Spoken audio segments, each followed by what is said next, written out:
How's it going, everybody? It's me, Shane, and I'm here to give you another Demon Slayer Kimetsu no Yaiba episode review, recap. Holy hell, this episode. This is episode 10 of the Entertainment District arc. It is entitled Never Give Up. It's not just a John Cena catchphrase. This episode has me so high, so high on this anime.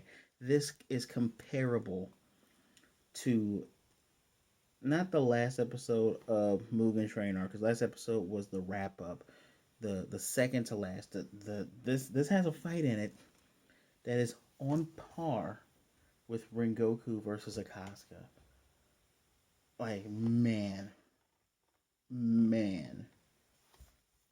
I never did get a chance to say the top fights from Mugen Train or the from Mugen Train either, even though there's technically just two fights in it, but I will end up lumping that with this one. But man, before I get any further in, please, please don't forget to give me a like. It really helps boost the signal of the channel. Yeah, this is a channel, isn't it? Don't forget to comment. I do want to hear what you think of this series and of this episode.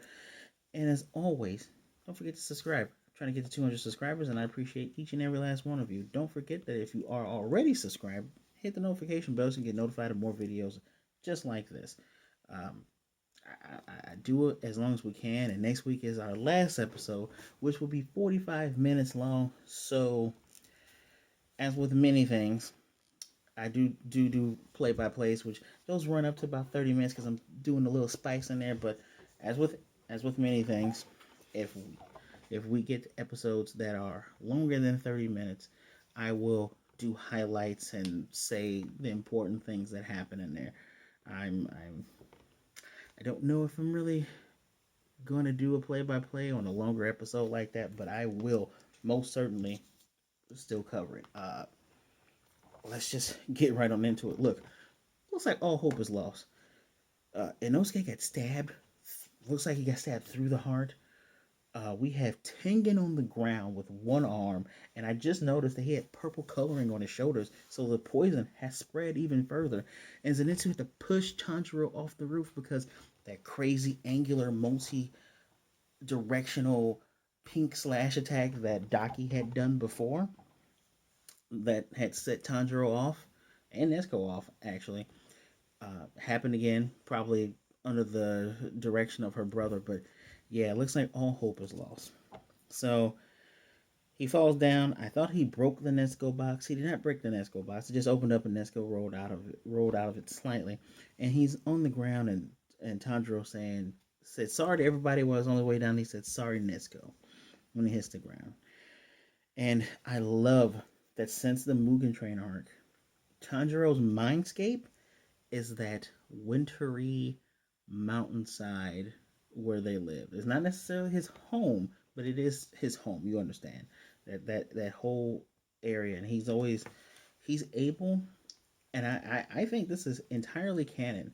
I do believe that whatever's going on with his bloodline, he's able to communicate with family members. They're able to communicate with him. Their spirits can, and even Nezuko, even when she's in her sleep-like dream state, she's able to connect and convey her emotions in this mindscape. I do think it is a thing that is highly exclusive to him and her, but mostly to him because we've had the first little brother tell him you need to go rescue big sister because she's about to go out of control, right? So in this area, in this mindscape, long haired Tanjiro is looking at Nezuko with the bun, with her hair up in the bun, how she looked before, and she said, "Why are you always apologizing, Oni-chan? Why are you always apologizing? If we're poor, does that make us unhappy? If we can't, wear pretty kimonos, should people pity us? Are you so determined to blame someone? You think it's our father's fault for dying of illness, right? He tried as hard as he could, and it wasn't enough, so we just accept it. We're humans, and after all, that's what's expected of us. That's only how things go. We cannot expect everything to go our way because we are humans." Whether you're happy or not, that's actually up to you. I love the message. Like this in My Hero, which I promise I'm gonna do season by season reviews of that. They have really good messages. I if there's a little Shane out there somewhere that this is your Dragon Ball, man, you started off with a really good anime because this has such a good lesson in it. But whether or not you're happy, that's up to you. The important thing is right now, and we get the wind. The wind blows and undoes that bun. So her hair is down like we noticed it, and you can see the red highlights towards the end. And she's saying, "Stop apologizing. You of all people should understand." And she even has her fangs in her claws when she's talking to him. You know, um, she's saying that she wants him to understand how she feels. And he wakes up and he's panting and he's coughing. Everything around him is on fire. And for a brief moment, I kind of wonder, is he within another mindscape? No. The That entertainment district is on fire. That last attack lit a bunch of homes on fire. He's wondering if enough people were able to get out. He's wondering if he was having a dream about the past, which Tanjiro can be thick, literally thick skull, but he'll catch on sooner or later.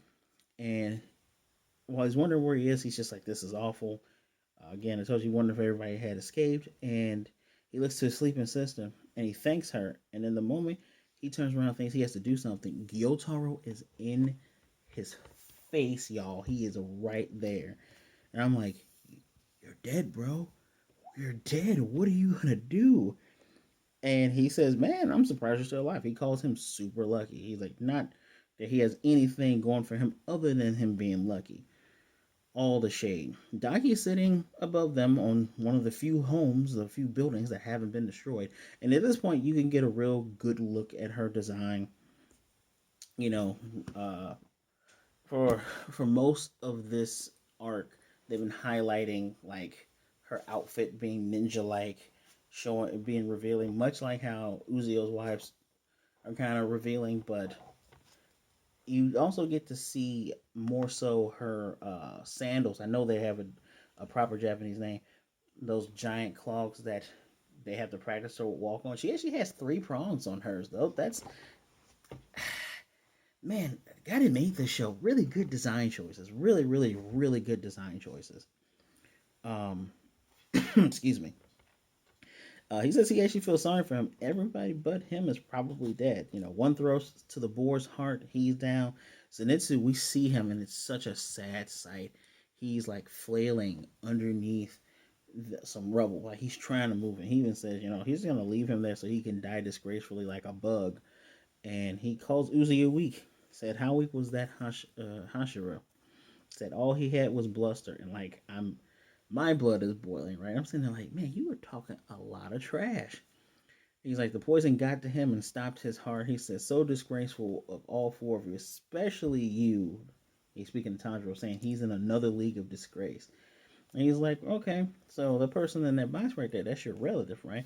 So what is she? Is she your big sister, your little sister? I can already tell that there's some blood relation between you, regardless of her being a demon."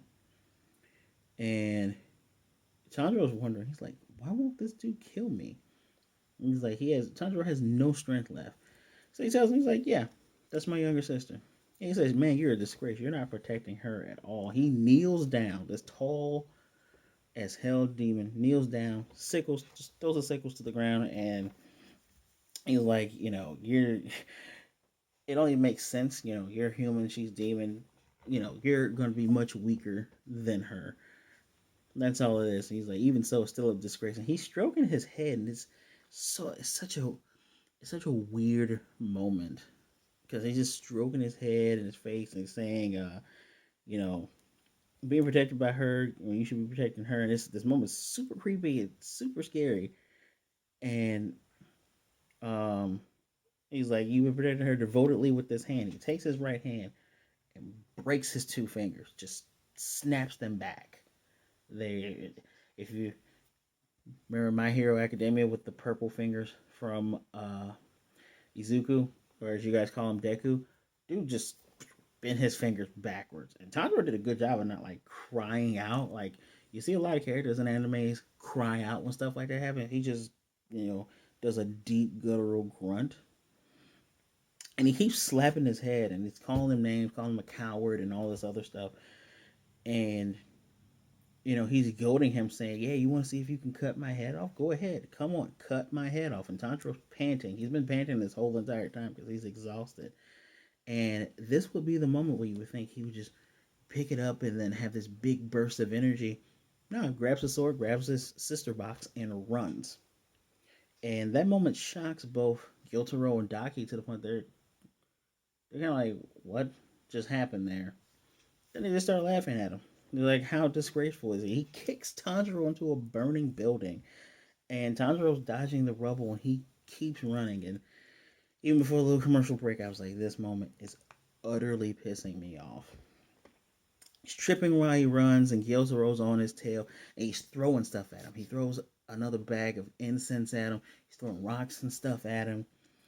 And dude moves in, kicks him in his stomach, makes him, gives him that. When he kicks him, he does the lurch up and falls down. He's coughing up blood. And he says, as disgraceful as you are, I don't dislike you. I actually like things that are pathetic, disgraceful, and filthy. He's the exact reverse of his sister. There's a reason why I wore this shirt for this particular episode. First time wearing this shirt too, so I'll tell you why in a second. And he's rubbing the scar on Tanjiro's forehead. He's stroking his head, and he gets to the point where he's like, hey, if you become a demon, you can protect your sister. And remember, he still has that left eye closed because he gave his sister a third eye. This dude deeply scratches his head. He's been doing this the whole entire time we've seen him, but this stuff is just, you see it. I love the level of detail. He does it all the way down to his neck. It's just, ugh. And he's saying, yeah, he won't kill him. He'll spare his life if he becomes a demon. And he says, do it for your sister's sake. They'll be friends if he does, and if he doesn't, if he's done killing Tanjiro, he's gonna kill his sister because he doesn't really care for other people's little sisters anyway. And Daki vehemently disagrees. She's like, hey, I'm not signing on for that. No, don't make this kid a demon. Yeah, yeah, right. Remember, she's had to deal with brother and sister beating her butt before Uzui ended up coming around and kicking her butt.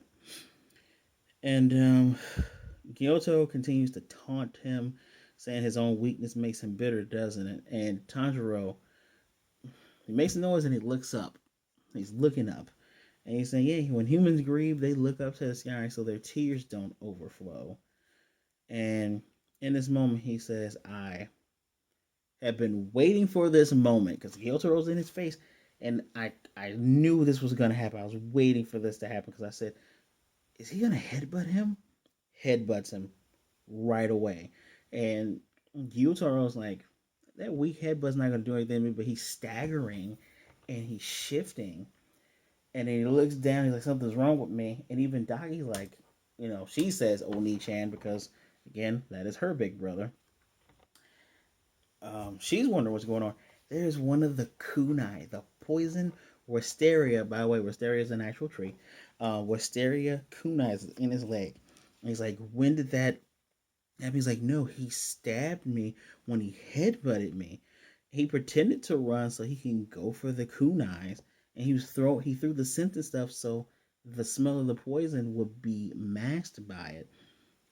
Again, this Gyutaro, as disgusting as a character as he's been, first of all, great job with making me hate these guys. Amazing job. But as a disgusting character as he is, he pays attention. I like the inner dialogue that we're getting. It's more appreciated when the character thinks it as opposed to someone saying it out loud, right? Probably one of the best reasons why some people like Piccolo, besides Piccolo being the GOAT, is that he thinks a lot of those things as opposed to saying it out loud. And if he says it out loud, he's saying it talking to somebody, being like, yeah, this is why this is amazing. It's better when it's like that as opposed to just saying it out loud and you're just like, oh man, they're doing this and this and this. Who are you talking to? Who are you talking to? But again, just give him more kudos. My boy. So He's saying, damn you, you're a weak human. Look how beat up you are after I rub my superiority in your face. And why he's saying is, Tanjiro, broken fingers and all, picking up that blade, and he comes down with Flame Trail, Hino Kamikagura. I thought he cut his head right off because the shling goes right through, but he's hitting his neck. And when we come back, when we come back, we hear Oni-chan, and but we see Nesco calling for her big brother, but all of a sudden it's actually Daki calling for her big brother, and Tanjiro sees his face on Gyotaro's on his head, right? And by seeing himself in there, he's like, man, every misstep I could have I would have taken and I could have taken could have found himself in that same situation. He's lucky that he was able to remain human, but there's a future where there's an alternate future where he could have both of them could have been demons, right?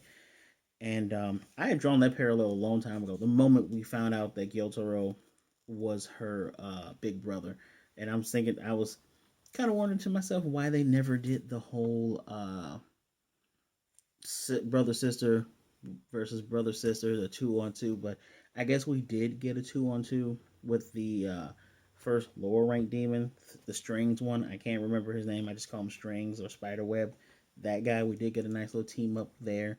We got a team up with other demons that aren't particularly that strong. So we've seen it, but I can get why you didn't want to push that so much, right? Um, where am I at here? So he's saying Tanjiro says if he would have turned into one, he surely would have been a demon slayer corpse member that would have done him the honor of beheading him. And while he's in this, we get a nice little moment of seeing him look back, and there's tons of Nichiren blades behind him. Kind of looks like Unlimited Blade Works. If you know, you know. And so Yojiro is fighting to not get his neck cut off. Like the blade is sinking in, but Tanjiro's having a hard time to get it through. And Daki's like, I'm not gonna let you do that. So she does her belt thing. Oh, I'm gonna be the first to say it. This boy's on ghost status. We get Zenitsu, lightning, cutting the belts, and he is up and ready to go.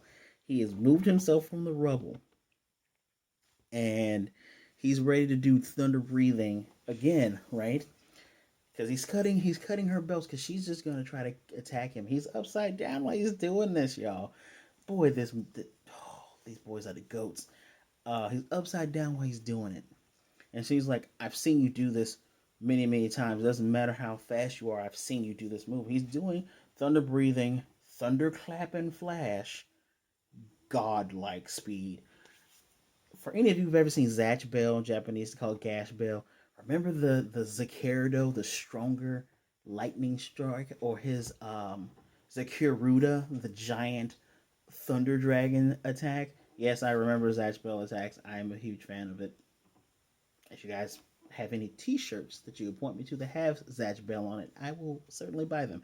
Anyway, this thunder attack is so the best word I could describe it in my notes was thick. Like the thunder is so huge, and it's him moving at God speed, and his blade is against her neck. Now remember, you got to move at an angle, and you have to use a lot of force. So her neck is the belt, and she's like, he's gonna cut my neck. She didn't think he can move this fast. As Zenitsu, I love the fact that he is such a better character while he's asleep, because he's saying, yeah, I can only do godlike speed twice, and I used it once to get out of there, and I'm using it now. I can't do this again because it takes all the energy off of my legs, like out of my legs. It saps the strength. He's like, I'm not going to squander this moment that Tanjiro made. That's once in a million chance. So he's trying to cut it through. Tanjiro's trying to cut it through, but Gyotaro is screaming and shouting and pulling out the kunai, and his demon blood art is pushing the blade back off, back, and it's out of his neck. Somehow Tanjiro was able to go toe to toe with him. He's like, I'm not giving up. Name of the episode, not giving up. And he can tell that his attack speed is increasing. And before the sickle can go into Tanjiro's eye, who comes out of nowhere? The other goat. the flashy goat himself, Uzui Tengen. One arm and all, blade in his mouth, blocks this stuff, and he is deflecting and everything, and makes an explosion to make dude go back. And he's like, you died, your heart stopped." He's like, "Wait a minute." He used his muscles to stop his heart, to stop the poison from moving faster. And while he's thinking all this man, one stumpy arm, is still doing nunchuck blade stuff. Bro, not even done yet. He says, "I finished with my muscle scoring technique." Now, I'm going to break this down to you. Muscle scoring, he's not talking about like a scoreboard. Remember, he's the sound Hashira. He's talking about musical score. And it's made even more clear with what happens next. He said he finished his musical score technique. He's going in for the win. Of course, Gyutaro's like, "Don't make me laugh." He does his blood technique, the one that splatters all the waves. He sees he doesn't just see the code, he hears the code, because you see Ichi ni san shichi. That's you, Shichi, one counting things, not Yon. Shichi, E, and Keen. I think this is for musical scores. I don't know a ton about how they score music in Japan. I do know how they count things, and this is very similar to how they count things, because it goes Ichi ni san shichi go e Keen. He's clashing with his attacks, and he can hear him. He said, "I've already read your filthy score," and explosions just deflecting all this stuff. And he's like, "Score? Did he say score? He turned my blood demon art into a song? How is he doing all this? And he only has one arm. He's doing it because he's amazing. That's how he's doing it, Gyutaro." Um, he's like, "This can't be possible. Do not give me this crap." So they start clashing, y'all. This whole entire setting has been destroyed, right? So there's fire everywhere. There's broken buildings. There's some buildings falling down. The rotoscope they're doing. I love how well Demon Slayer does hand drawn and 3D art. Sometimes it's seamless and you can't tell. Sometimes there are moments where you can kind of tell in the early episodes. Couldn't tell on this one because this looks good because they're doing the rotoscope. You're watching every slash and clash and explosions. The art is so beautiful. They are going through buildings. This is early anime or early shonen Dragon Ball level stuff here, right? And not in a bad way. Not in a bad way like people like to hate on. No, this is amazing stuff. And they're moving faster and harder. They're making everything around them blow up and explode. And somehow Tanjiro's keeping up. Like they're moving, he's running beside him, and he's like, Uzui is holding his own, but he's gonna reach his limit way before Gyotaro does. So before that ever happens, he's gonna strike. He's gonna cut this dude's neck off, and he moves in, and Gyotaro is getting the upper hand because he stabs Uzui, cuts him, and everything else. Uzui's still fighting through. He slashes. We see him cut right through that eye, which is technically, if I'm looking at you, technically it's this eye. So technically it's his right eye. He cuts right through it. And Tanjiro's like, Uzui. And he tells him, "Nope, don't stop." Pulls him in. He pulls in Gyotaro, says, "Don't stop, you need to jump." And they jump simultaneously. And Tanjiro's coming down. And of course, Gyotaro goes, "You're too slow." He finally stabs underneath the mouth of Tanjiro. He's like, "Yeah, doesn't matter what you do now. My poison's gonna kill you." Tanjiro's determined. He's like, "Nah, I'm going for your neck." Um, he's and Gyotaro, most of his dialogue is in his mind. Unless he says a little bit out loud, but most of it's in his mind. He says, "What makes you think you could behead me before? You couldn't do it before. What makes you think you can do it now?" Because he goes for that neck, and Tanjiro lets himself know, "I have to put everything into this slash. I have to put every ounce of my power in my being, from the top of my head to the tip of my toes. Ignore that pain. Use 100 times the force." And where his birthmark is, I'm gonna spoil something for you. Another mark comes over it. and that's his demon mark. What's a demon mark? You can look it up on the wiki if you want to, or you can just wait when I review it. But yeah, that demon mark comes right on in there, and demon slayer mark comes right on in there.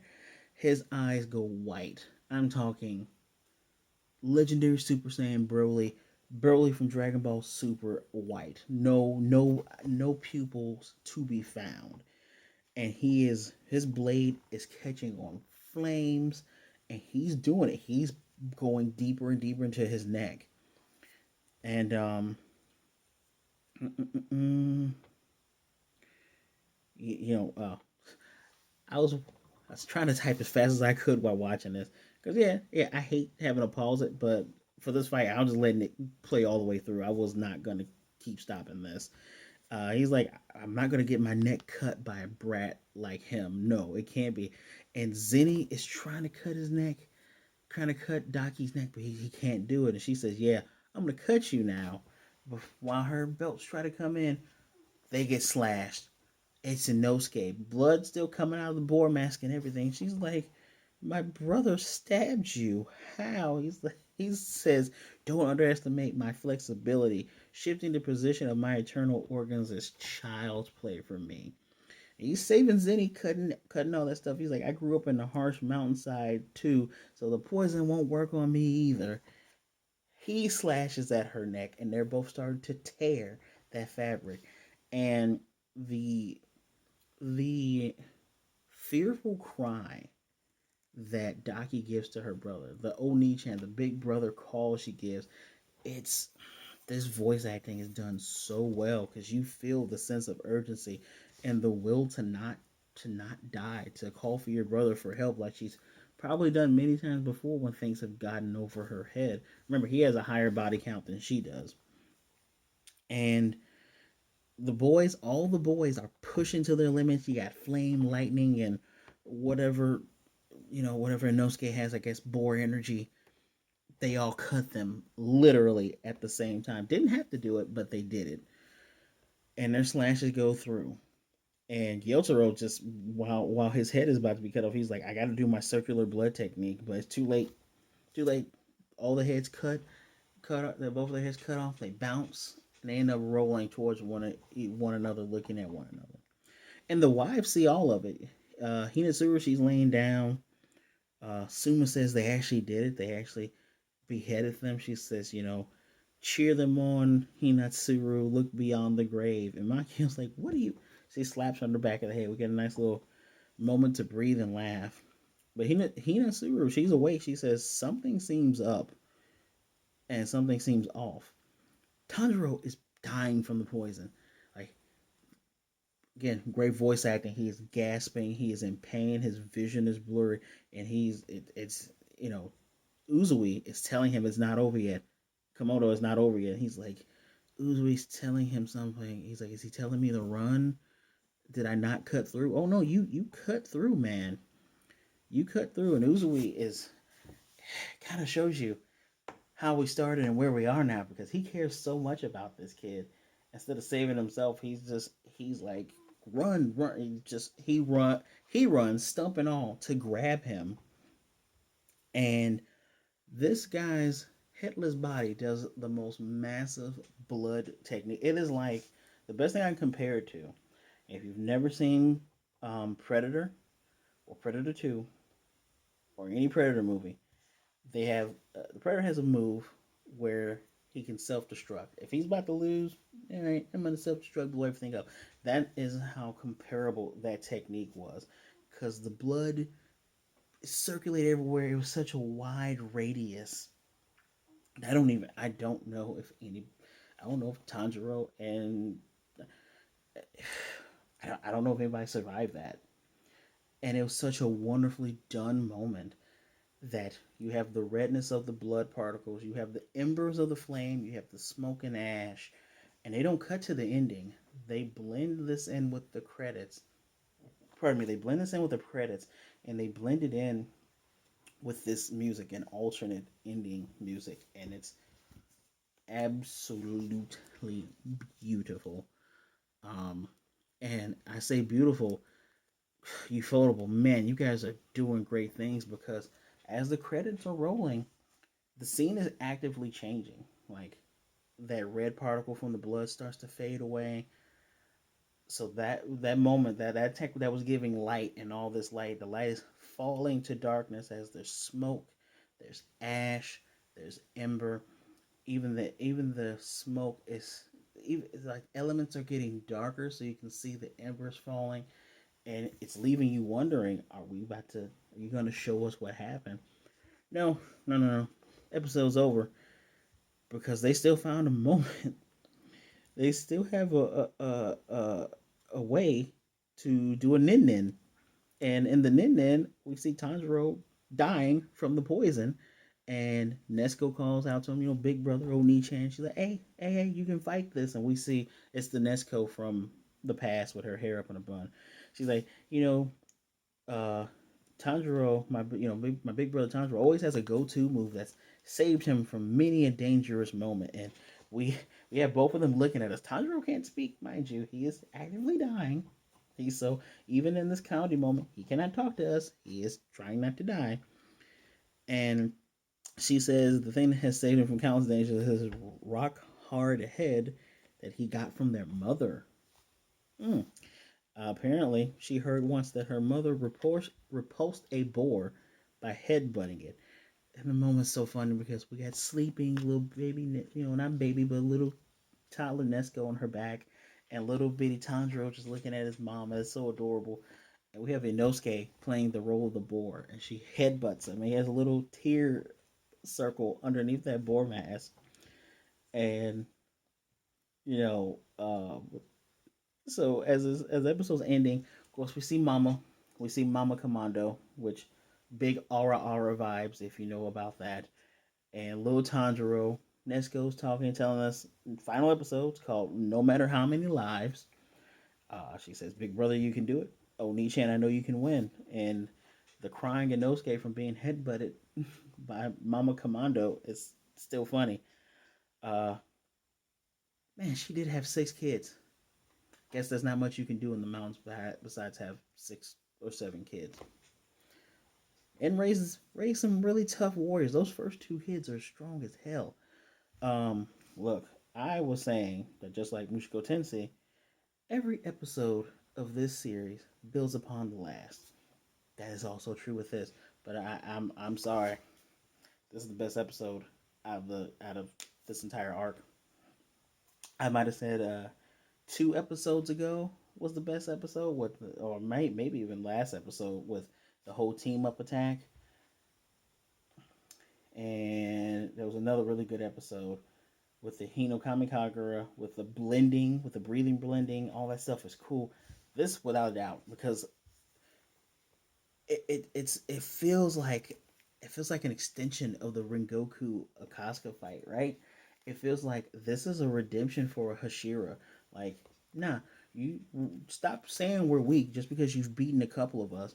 Nah, we're gonna keep coming up, and I love the message in this. I love that Tanjiro was not being disgraceful and not giving up. He's waiting for his opportunity to strike back. You gave him an invitation to try to cut your neck, right? All right, I'm gonna take you up on that offer. I just didn't say when I was gonna take you up on it. 5 out of 5. This has to be this is easily top 5 episodes. Period. Top 5. One of the best episodes of this entire series. One of my favorite moments. I adore this episode. Had me so hyped. It's well after midnight, and I was doing a good job of holding in the cheers and the screams of this is great. That's why I wore this shirt here, because you know what, the 4 boys, they did it. The boys, the goats. Mm, mm.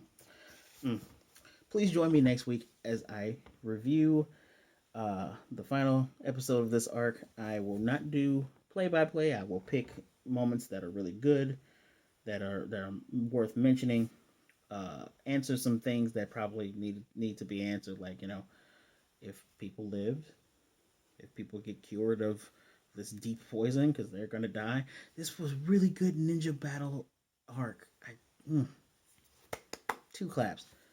If you lasted this long, and you stayed with me this long, I appreciate you. Thank you so much. Please do not forget to hit that like button. I definitely want to hear what you think of this episode. Subscribe if you have not. I'm trying to get to 200 subscribers. And do not forget that if you aren't new here, hit that notification bell to be notified of more videos like this. And go ahead and share this video so others can see what a great time we're having.